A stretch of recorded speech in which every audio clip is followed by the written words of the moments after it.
Hello everyone and welcome to the IFS. तो बच्चों, आम जैसे अब तक जो है हमेशा से हम देखते आए हैं कि हम डिफरेंट एस्पिरेंट से बात करते हैं और उनकी कहानी सुनते हैं। उन्होंने कैसे स्ट्रगल करके उन्होंने कैसे मेहनत करके आज जो है वो सफलता को अचीव किया है।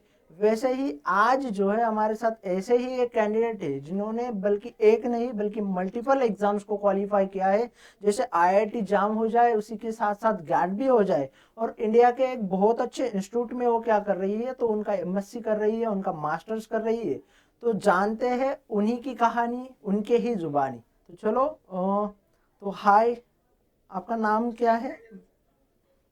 मेरा नाम अर्पिता राज है और अभी मैं institute of advance research Gandhinagar में मास्टर्स इन बायोटेक्नोलॉजी कर रही हूँ। अच्छा, तो अर्पिता, तो जैसा आपको बता दूं कि आपकी जो ये कहानी है ये हमारे सारे बच्चों के पास पहुंचनी चाहिए। आपका स्ट्रगल्स, आपकी मेहनत जो है वो पूरे बच्चों को पता होनी चाहिए। तो इसी रिगार्डिंग हम जो है एक इंटरव्यू कंडक्ट करवा रहे हैं। तो first of all warmly welcome आपका। Thank you sir. ओके, तो बताओ फिर आपका मतलब जैसे कि आपका स्कूलिंग कहाँ से हुआ था? स्कूलिंग फिर 11th 12th आपने कहाँ से किया? Yes sir. मैं शुरू से मैंने धनबाद झारखंड में पढ़ाई की है। टेंथ भी मैंने वहीं से किया। मेरे टेंथ में 94.8% आई थी आईसीएसई में, और ट्वेल्थ में भी मेरे को अच्छे परसेंटेज आए थे, 96%। फिर मैंने नीट की प्रिपरेशन स्टार्ट की थी, बट कोविड के रीजंस के वजह से मेरा उसमें नहीं हो पाया। देन ऑफ कोर्स मैंने हार नहीं मानी। मैंने सोचा कि अभी अपकमिंग जो फील्ड है बायोलॉजी से रिलेटेड, वो बायोटेक्नोलॉजी ही है, because of all vaccine development और कोविड के वजह से। तो फिर मैंने बैचलर्स किया बायोटेक्नोलॉजी में, और फिर मैंने मास्टर्स के लिए बहुत सारे एग्ज़ाम्स दिए, जैसे गैट भी दिया, आईआईटी जैम दिया, सब में क्वालिफाई तो मैंने किया। और फिर लास्ट में मैंने एडमिशन जो लिया इंस्टीट्यूट ऑफ एडवांस रिसर्च में, क्योंकि मुझे आगे भी मैं चाहती हूँ कि मैं पीएचडी लेवल तक जाऊँ और कुछ नया ऐसा अचीव करूँ अपने फील्ड में। अच्छा, बहुत अच्छी बात है क्योंकि आपके 10th के भी परसेंटेज बहुत अच्छे थे। उसके बाद आपके 12th के भी परसेंटेज बहुत अच्छे थे। बट मुझे ये बताओ कि आपको दिमाग में ख्याल कैसे आया कि मतलब आपने फर्स्ट टाइम आईआईटी जाम का या गैडबी का नाम कहाँ से सुना?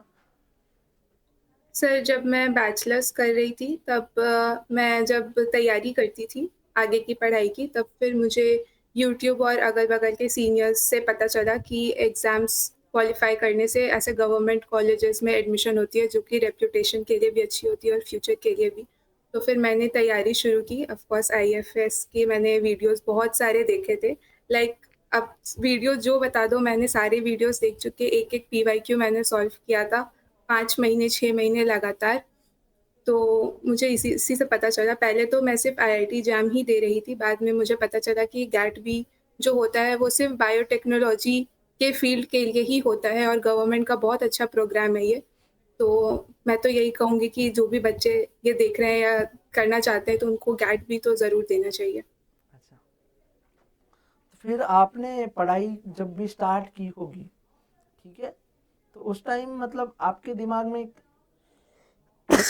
सॉरी, आपके दिमाग में क्या क्या ख्याल रहे थे? क्योंकि जब आप सिलेबस को देखते हो, आईआईटी जाम के हो, गैटबी के हो, तो बहुत लेंथी सिलेबस देखने को मिलता है, बहुत वास्ट सिलेबस है। तो फिर इस सिलेबस को पढ़ने के लिए आपने क्या क्या स्ट्रैटेजी का यूज़ किया? क्या मतलब ऐसी कौन सी चीज़ें की कि जिनके थ्रू आपने इतने कम समय में, या फिर आपका जो भी ड्यूरेशन रहा हो पढ़ने का, तो उस समय में आपने ये सब चीज़ें अच्छे से क्लियर कर ली? स्ट्रैटेजी तो मैं यही कहूँगी कि आपको खुद को पता होना चाहिए कि आपकी स्ट्रॉन्ग और वीक पॉइंट्स क्या है। जैसे आईआईटी जैम देखा जाए या फिर गैट भी देखा जाए, दोनों में बायोलॉजी के अलावा फिजिक्स, केमिस्ट्री, मैथ्स का भी बहुत बड़ा रोल होता है। तो इसमें आपको पता होना चाहिए कि आपके कौन-कौन से टॉपिक स्ट्रॉन्ग है। जो टॉपिक स्ट्रॉन्ग है उनको रिविज़न बहुत ज़रूरी है। उसकी रिविज़न मैंने हर हफ्ते, मैं जिस टॉपिक को मैंने पूरे हफ्ते पढ़ा, उसको हर हफ्ते रिवाइज़ करना, उसके पीवाईक्यू सॉल्व करना। एक बार सॉल्व कर लिया है तो दोबारा सॉल्व करना। तो जब तक आप मेहनत नहीं करोगे, there is no shortcut for success. वो तो है ही, क्योंकि आपने जो चीज़ें बताई ये बहुत करेक्ट चीज़ें हैं, क्योंकि रिवाइज जो है वो हर हफ्ते करना ही चाहिए। वो उसके अलावा तो कोई और ऑप्शन होता ही नहीं है। ठीक है। सो जैसे हमें डिफरेंट डिफरेंट सब्जेक्ट होते हैं, जैसे आपने ही बोला कि केमिस्ट्री फिजिक्स मैथ है, तो फिर आपने इन सब्जेक्ट्स को पढ़ने के लिए क्या क्या चीज़ें की? मतलब आपका ट्वेल्थ का ही बेस अच्छा था, बट फिर भी आपने अलग से क्या चीज़ें की इसके रिगार्डिंग? सर मैंने जो केमिस्ट्री फिजिक्स बायोलॉजी तो मेरी ठीक थी, जो मैं कॉलेज बैचलर्स में भी मैंने जो पढ़ाई की थी तो उससे रिलेटेड जो भी बुक्स थे मैंने वो बुक्स पढ़े। Physics chemistry maths, specifically physics और केमिस्ट्री के लिए मैंने एनसीईआरटी के क्वेश्चंस और जो बेसिक डेफिनेशंस होते हैं, बेसिक कंसेप्ट्स होते हैं, मैंने 11th-12th से पढ़ना स्टार्ट किया फिर से, ताकि मेरे बेसिक कंसेप्ट्स क्लियर हों। उसके बाद फिर मैं पीवाईक्यूज पे गई, और पहली बार में पीवाईक्यूज नहीं सॉल्व हो पाते हैं बहुत बार, पर फिर उनको बार बार समझने से वो सॉल्व हो जाते हैं। मैथ्स के लिए स्पेसिफिकली मैंने सारे टॉपिक्स तो कवर नहीं किए थे, क्योंकि मेरा 12th में मैथ्स का बेस नहीं था। तो फिर मुझे जो टॉपिक समझ में आए, जैसे कि परम्यूटेशन, कॉम्बिनेशन, ग्राफ्स, ये सब जो नॉर्मल जो इजी टॉपिक्स होते हैं, इन पे मैंने ज़्यादा फोकस किया ताकि मेरे स्कोर्स बढ़ सके। और जो टॉपिक हार्ड है उसमें मैंने टाइम वेस्ट नहीं किया, क्योंकि मेरे पास टाइम भी बहुत कम था उस समय तैयारी करने की। तो मैंने ये स्ट्रैटेजी ही की थी कि जो मेरा स्ट्रॉन्ग पॉइंट है मैं उस पे ही फोकस करूँ। अच्छा, तो ये भी बहुत अच्छी बात है, क्योंकि आपने आपके स्ट्रॉन्ग पॉइंट पे ऊपर फोकस किया और वहाँ से जो सवाल आए उससे अच्छे मार्क्स क्वालिफाई किए। ठीक है। Yes sir. सो जैसे हमें देखने को मिलता है कि फिजिक्स केमिस्ट्री मैथ को तो हम पढ़ते ही है, इम्पोर्टेंट इम्पोर्टेंट टॉपिक्स को भी ना देखे तो भी पढ़ते हैं, थोड़ा बहुत उनके बारे में हमें याद करना होता ही है। बट अगर मैं बायोलॉजी की बात करूँ या मैं पर्टिकुलर लाइफ साइंस की बात करूँ, तो जैसे बायोकेमिस्ट्री हो जाए, सेल बायोलॉजी, मॉलिक्यूलर बायोलॉजी हो जाए, तो अक्सर मैंने बहुत सारे एस्पिरेंट्स को देखा है कि बायोकेमिस्ट्री, सेल मॉल जब वो पढ़ते हैं, उसी के साथ साथ बायो प्रोसेस इंजीनियरिंग जैसे सब्जेक्ट हो जाए, जब वो पढ़ने बैठते हैं तो ये वोलाटाइल सब्जेक्ट है, इनका अगर आप अच्छे से रिवाइज ना करो तो ये भूल जाते हो। तो उन सब्जेक्ट्स के रिगार्डिंग आपकी क्या स्ट्रैटेजी रही थी पर्टिकुलरली? सर इन सब्जेक्ट्स के रिगार्डिंग पहले तो जैसे मैं कोई लेक्चर देख रही हूँ या कहीं बुक से रेफर कर रही हूँ तो उसके नोट्स प्रिपेयर कर लेती थी। वो नोट्स पहले तो लेंदी होते थे, बट फिर रिवाइज करते करते उसको खुद से as a short note prepare कर लेती थी, ताकि मुझे रिविजन के एग्जाम से पहले अगर मैं रिवाइज करना चाहूँ 1 महीने पहले, तो मैं तुरंत उसको ऑन द टिप रिवाइज कर सकूँ, मुझे मुँह ज़बानी सब कुछ याद रहे। तो मैंने जैसे अमाइनो एसिड की सीक्वेंस हो गई, अमाइनो एसिड के फंक्शंस हो गए, तो वो सब मैंने एकदम शॉर्ट पॉइंट्स में बना के रखे थे कि एक पेज में मेरा सारा इन्फॉर्मेशन वाइंड अप हो जाए। तो मैंने लिख-लिख के बहुत प्रैक्टिस की थी, और ऐसे शॉर्ट नोट्स आपको बनाने बहुत ज़रूरी हैं, ताकि आपको लास्ट मोमेंट पे हेल्प हो सके, क्योंकि फिर आप लास्ट मोमेंट सारे पन्ने पलटते रहोगे तो टाइम वेस्ट हो जाएगा। ये भी चीज़ सही है। और तो डियर एस्पायरेंट्स ऑल, तो ये बात हमेशा याद रखना, क्योंकि जो लोग टॉपर लोग होते हैं उनके पास कुछ अलग से ट्रिक्स होती है। जैसे अर्पिता ने हमें बताया कि वो क्या करती थी, तो पूरा एक पेज के ऊपर उन्होंने समराइज किया था। मतलब जो टॉपर लोग, आपको दूर की सोचनी चाहिए, आज की सोचने से अच्छा है आप जब आगे की सोचोगे तो बहुत बेहतरीन फ़ायदा होगा। तो ये चीज़ बहुत सही लगी मुझे भी खुद को कि आपने ऐसे समराइज करके नोट्स बनाए थे।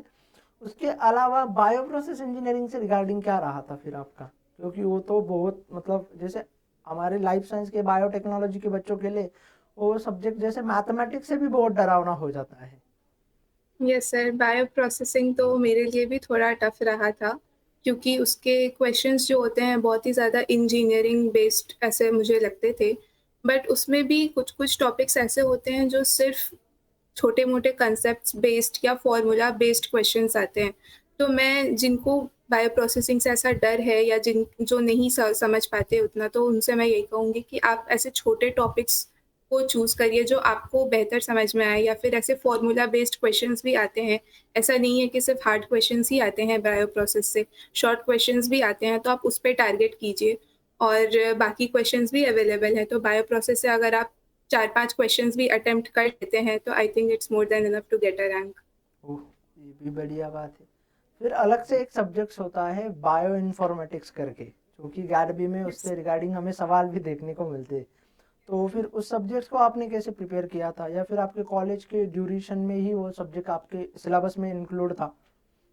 यस सर, मेरे बैचलर्स में बायो इन्फॉर्मेटिक्स, जीनोमिक, प्रोटियोमिक्स, ये सारे सब्जेक्ट्स इंक्लूडेड थे। तो उसमें जो मुझे थ्योरेटिकल नॉलेज दी गई, तो वो तो मैंने अच्छे से प्रिपेयर किया था कॉलेज के पढ़ाई के टाइम ही। लेकिन उसके साथ-साथ आपको थोड़े बहुत बायोइन्फॉर्मेटिक्स में टूल्स के नॉलेजेस भी होने चाहिए कि कौन-सा डेटाबेस टूल है, कौन-सा सीक्वेंसिंग टूल है, कौन-सा लिटरेचर डेटाबेस टूल्स है। तो इसके एग्ज़ाम्पल्स पता होने चाहिए, क्योंकि बहुत बार क्वेश्चंस में एग्ज़ाम्पल भी वो लोग दे देते हैं, ऐसे 4-5 ऑप्शन, फिर आपको सिलेक्ट करना होता है कि कौन-सा सही है। तो इस थ्योरी के साथ-साथ आपको थोड़ा बहुत प्रैक्टिकल नॉलेज भी रखना चाहिए बायोइन्फॉर्मेटिक्स के लिए। अच्छा, सही है। तो आपके घर वालों का क्या रिएक्शन रहा था जब आपने मतलब आईआईटी जाम को क्वालिफाई कर लिया, जब गैट बी में आपने इतनी अच्छी बेहतरीन रैंक लाई, तो घर वालों का रिएक्शन क्या रहा था, आपके दोस्तों का रिएक्शन क्या रहा था? यस सर, सब लोग बहुत खुश थे, क्योंकि अ, मैंने बैचलर्स प्राइवेट कॉलेज से की थी और वो बहुत ही मिडिल क्लास फैमिली के लिए बहुत टफ हो जाता है। तो फिर सभी ये चाहते थे कि किसी अच्छे गवर्नमेंट कॉलेज में मेरा एडमिशन हो। तो मेरे पेरेंट्स तो बहुत खुश थे। आईआईटी जाम के मार्क्स से मुझे थोड़ा कॉन्फिडेंस मिला था, और गैट बी में उस समय 2 महीने का आई थिंक गैप था। फ़रवरी में जाम हुआ था और अप्रैल में गैट बी। तो वो 2 महीने मेरा जो कॉन्फिडेंस बूस्ट अप हुआ, उसके वजह से गैट बी में मैं और अच्छा रैंक लेकर आ पाई। तो घर वाले भी मेरे अभी तो बहुत सैटिस्फाइड है। तो जब आप मतलब फर्स्ट डे कैसा रहा था, कैसा एक्सपीरियंस रहा था आपका, क्योंकि आप तो झारखंड से हो और आपका कॉलेज गुजरात में है, तो फिर मतलब ट्रैवलिंग का हो जाए या फिर जैसे फर्स्ट दिन होता है हमारा कि बहुत क्यूरियोसिटी होती है हमें कि हम जाएंगे कॉलेज में, बाकी सारी चीज़ें, तो फर्स्ट डे का एक्सपीरियंस क्या रहा था, थोड़ा इन डिटेल बता दो हमें भी। यस सर, फर्स्ट डे हमारे यहाँ से तो बहुत दूर है, लाइक 2 दिन आपको अगर ट्रेन से आ रहे हो तो 2 दिन तो लग जाएँगे। तो फर्स्ट डे यहाँ पे थोड़ा, यहाँ का कैंपस मतलब थोड़ा खुला-खुला है, नेचर से आपको बहुत ऐसा इंटरैक्शन रहता है। तो फर्स्ट डे जब मैं आई थी तब तो मौसम भी बहुत अच्छा था, तो मुझे अच्छा लगा था। मेरी फैमिली भी साथ में आए थे। हमने टीचर से भी बात की थी जो यहाँ पे हैं। तो यहाँ का, इस कॉलेज का सबसे अच्छा चीज़ मुझे ये लगा कि यहाँ पे टीचर्स और स्टूडेंट के बीच में जो इंटरैक्शन होती है, ख़ासकर अभी अगर मैं गैट क्वालिफ़ाइड हूँ, तो हम मुझ जैसे बच्चों पे उनका थोड़ा ज़्यादा ध्यान रहता है, बिकॉज़ हम एक स्टेप क्लियर करके यहाँ पर आए हैं। यहाँ पे और भी बच्चे कोटा से, मैनेजमेंट कोटा से भी रहते हैं, बट हम पे ऐसा उनका रहता है कि हमें और आगे कैसे प्रिपेयर करें आगे की तैयारी के लिए। तो वो टीचर्स और स्टूडेंट के बीच में बहुत अच्छा कनेक्शन बिल्डअप हो जाता है from the day one only. तो फर्स्ट डे क्लासेस भी बहुत अच्छी थी, लैब्स भी यहाँ पे अच्छे हैं, तो ठीक था। मतलब देख के बहुत मज़ा आ गया आपको, यस क्योंकि सर। ग्रीनरी वाला एनवायरनमेंट था, ऊपर से बड़ी बड़ी हाँ, अच्छी अच्छी बिल्डिंगें, और जो लोग पढ़ाने वाले हैं उनसे जब इंटरेक्शन हो जाता है तो और बेहतरीन चीज़ें लगने लगती है, यस। थोड़ा और कॉन्फिडेंस बिल्ड हो जाता है। उसी के साथ एक चीज़ की तो दिक्कत आई होगी, मतलब आप झारखंड से हो, वहाँ का खाना अलग होता है, उसका वहाँ के टेम्परेचर वेदर अलग है, और वहीं पे जब आप गुजरात में जाते हो, स्पेशली गांधीनगर अहमदाबाद जैसे सिटी में, तो वहाँ का वेदर थोड़ा अलग होता है। तो उस रिगार्डिंग आपके क्या इशू रहे, फिर उसके साथ साथ आपका जो डाइट रहा खाने का, तो फिर उसके उसके बारे में थोड़ा बताओ। यस सर, खाना तो मतलब ज़्यादा डिफरेंस नहीं होता है। ऑफ कोर्स थोड़ा गुजराती फ्लेवर आपको मिलेगा यहाँ पे नाश्ते में और खाने में, बट ऐसा कोई ज़्यादा प्रॉब्लम नहीं होता है। हॉस्टल्स भी यहाँ के खाना अच्छा है। हॉस्टल फैसिलिटी भी बाकी कॉलेजेस के कंपैरिजन में यहाँ पे अच्छी है, सेफ्टी भी है। और वेदर यहाँ पे थोड़ा प्रॉब्लम, जो लोग बहुत दूर से ट्रैवल करके आएँगे, उनको रहेगा। बट फिर वो धीरे-धीरे एडजस्टेबल हो जाता है, इतना खराब नहीं है यहाँ पर। मतलब ओवरऑल देखा जाए तो ये बिल्कुल आपको घर के तरह ही लगेगा, नॉर्मल ही लगेगा, एज़ अगर आप नॉर्थ साइड में कहीं से आ रहे हो तो। अच्छा। उसी के साथ साथ मतलब किस लेवल का रिसर्च चलता है आपके कॉलेज में, आपकी टीचर फैकल्टी के थ्रू, या फिर जो भी लोग पीएचडी कर रहे होंगे वहाँ पे, तो कौन से टाइप का रिसर्च लेवल चलता है फिर? तो यहाँ पे सारे फील्ड्स में देखा जाए तो बहुत अच्छे रिसर्च चल रहे हैं। फॉर एग्ज़ाम्पल अगर अभी मैं सेकंड सेमेस्टर के मेरे जो फैकल्टी मेंबर्स हैं उनका देखा जाए, तो हमारी जो हेड ऑफ़ डिपार्टमेंट है वो इम्यूनोलॉजी में एक्सपर्ट हैं। तो अभी यहाँ पे कैंसर की वैक्सीन डेवलपमेंट का भी रिसर्च वर्क चालू है, और अभी वो ट्रायल्स में चल रही हैं इन एनिमल मॉडल्स। उसके बाद फिर अगर प्लांट में देखा जाए तो रिसेंटली लास्ट मंथ एक पेपर पब्लिश हुआ था नेचर जर्नल में, और बाकी सब्जेक्ट्स में भी बायो इन्फॉर्मेटिक्स में भी अभी नैनो पार्टिकल्स के ऊपर बहुत अच्छी रिसर्च वर्क चालू है। तो देखा जाए तो हर फील्ड में रिसर्च वर्क बहुत ज़्यादा ही अच्छा है इस कॉलेज का। लाइक पीएचडी का देखा जाए या फिर टीचर्स जो अपना रिसर्च वर्क कर रहे हैं वो बहुत हाई लेवल होता है। अच्छा, तो मुझे एक बात बताओ अर्पिता, अगर कोई बच्चा है वो फ्रेशली प्रिपेयर करना चाह रहा है गैडबी के लिए, ठीक है, उसी के साथ साथ आईआईटी एग्जाम के लिए, तो उसके रिगार्डिंग आपका क्या सजेशन रहेगा उन बच्चों के लिए? अगर कोई फ्रेशली प्रिपेयर करना चाह रहा है तो सबसे पहले तो मैं यही बोलूँगी कि आपने जो भी बैचलर्स में पढ़ाई की है उसके हिसाब से आपको इतना तो समझ आ गया होगा कि कौन से टॉपिक आपको जल्दी समझ आ रहे हैं या कौन से नहीं समझ में आ रहे हैं। तो पहले उसको क्लियर आउट कर ले कि मुझे इस मतलब जैसे सेल एंड मॉल बायो है तो वो बहुत ही इम्पोर्टेंट टॉपिक होता है। मॉलिकुलर बायोलॉजी, जेनेटिक्स, तो ये सब टॉपिक्स पे आप थोड़ा ज़्यादा फोकस करें, इसके क्वेश्चंस ज़्यादा सॉल्व करें, इम्यूनो के क्वेश्चंस बहुत ज़्यादा सॉल्व करें, क्योंकि ये सब इतने टफ टॉपिक्स नहीं है जितना हम इन्हें सोच सोच के बना देते हैं। तो इस टॉपिक्स पे ज़्यादा फोकस करें और फिर पीवाईक्यूज ज़रूर से ज़रूर सॉल्व करें। रोज़ एक पीवाईक्यू सॉल्व करें, चाहे क्वेश्चंस बने या ना बने, टाइम देखकर सॉल्व करना बहुत इंपॉर्टेंट है। आपके पढ़ाई के दौरान, आपकी सक्सेस के दौरान आईएफएस का कितना हेल्प रहा आपको? यस सर, आईएफएस के वीडियोस तो आई थिंक जब से मैंने एक्चुअली टीआईएफआर की भी एग्ज़ाम में मैं बैठी थी, उस समय मेरी बिल्कुल प्रिपरेशन नहीं थी, मैं बस ऐसे एग्ज़ाम का डर भगाने के लिए मैं बैठी थी।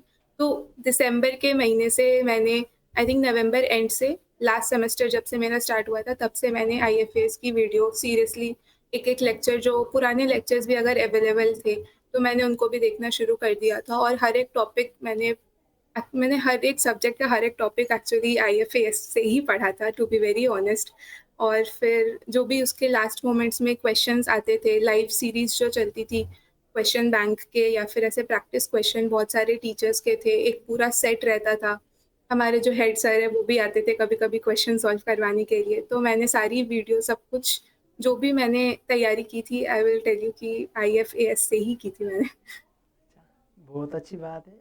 आईएफएस ने आपकी जर्नी में आपकी इतनी हेल्प की कि आप बहुत अच्छे इंस्टीट्यूट के ऊपर आपका मास्टर्स कर रहे हो, और आपने जो आने वाले जनरेशन्स के बच्चे हैं, आने वाले जो भी एस्पिरेंट्स हैं, उनके लिए भी आप एक मिसाल की तरह हो। क्योंकि गार्बी को क्रैक करके अच्छे इंस्टीट्यूट में जब आप एमएससी करते हो तो आपका जो है आगे का फ्यूचर बहुत सारा सिक्योर हमें देखने को मिलता है। जैसे आपके कुछ सीनियर्स होंगे ना, या फिर आपका भी कुछ आगे का क्या प्लान है फिर अब? आगे तो अभी मैं यहाँ पे सोचकर कुछ और आई थी कि मैं इंडस्ट्री में जाऊंगी, बट ये कॉलेज का एकेडमिक्स देख के मुझे बहुत ज़्यादा मोटिवेशन मिला कि अब मैं पीएचडी पर ही ध्यान दूँ। तो अभी से तो मेरा फोकस सिर्फ सीएसआईआर नेट पर ही है। मतलब मैं पीएचडी करना चाहूँगी लाइफ साइंसेज में आगे। अच्छा, और उसी के साथ आपको ये भी बात पूछनी थी कि क्या आपके कॉलेज में प्लेसमेंट तो होता हुआ होगा, उसी के साथ हाँ साथ सर। कौन कौन सी कैसे कैसे इंडस्ट्रीज आती है आपके कॉलेज में? सर फार्मा की देखी जाए तो फार्मा की बहुत इंडस्ट्रीज हैं। जैसे सबसे बड़ी जो बड़ी बड़ी कंपनीज में अगर देखा जाए तो इंटास है, जाइडस है, सन फार्मा है। फिर बायजूस जैसे भी कंपनीज आते हैं, अगर किसी को टीचिंग फील्ड में शुरू से जाना है या मैनेजमेंट में जाना है तो वो अभी भी स्विच कर सकते हैं। बट फार्मा के कंपनीज ज़्यादा आती हैं यहाँ पे, क्योंकि गुजरात जो है वो फार्मा का बेस ही है इंडिया वैसी का, है। इसीलिए। तो मतलब बहुत अच्छी बात है कि आप जिस इंस्टीट्यूट में आपका मास्टर्स कर रहे हो वहाँ पे सन फार्मा, जाइडस और उसके साथ साथ इंटास जैसे बेहतरीन यूनिवर्सिटी इंडस्ट्रीज आती है, जो कि हमें एक मल्टीनेशनल कंपनीज भी देखने को मिलती है। मतलब बहुत अच्छा इंस्टीट्यूट है आपका। उसी के साथ साथ आपका पढ़ाई भी बहुत अच्छे से चल रही है। आपने जैसे बताया मुझे कि आपका जो भी है एकेडमिक्स भी बहुत अच्छा है, पीएचडी का जो रिसर्च चलता है वो भी अच्छा है। मतलब एक दफा, मतलब अगर पूरे चीज़ों को समराइज किया जाए तो आपका जो है, आपका इंस्टीट्यूट एक बेहतरीन लेवल का इंस्टीट्यूट देखने को मिलता है गैडबी के थ्रू, तो बहुत अच्छी बात है। यस। तो फिर आपका वन, मतलब एक या दो सेंटेंस में अगर जो भी बच्चे मतलब 2025 के गैडबी को प्रिपेयर कर रहे हैं, जैसे आपको पता है कि रिसेंटली 2 फरवरी को जो है वो आईआईटी जाम का एग्ज़ाम हुआ है, और 20 यस अप्रैल को जो है हमें गैडबी का एग्ज़ाम देखने को मिल रहा है 2025 का। तो आपका क्या सजेशन रहेगा फिर उन बच्चों के लिए?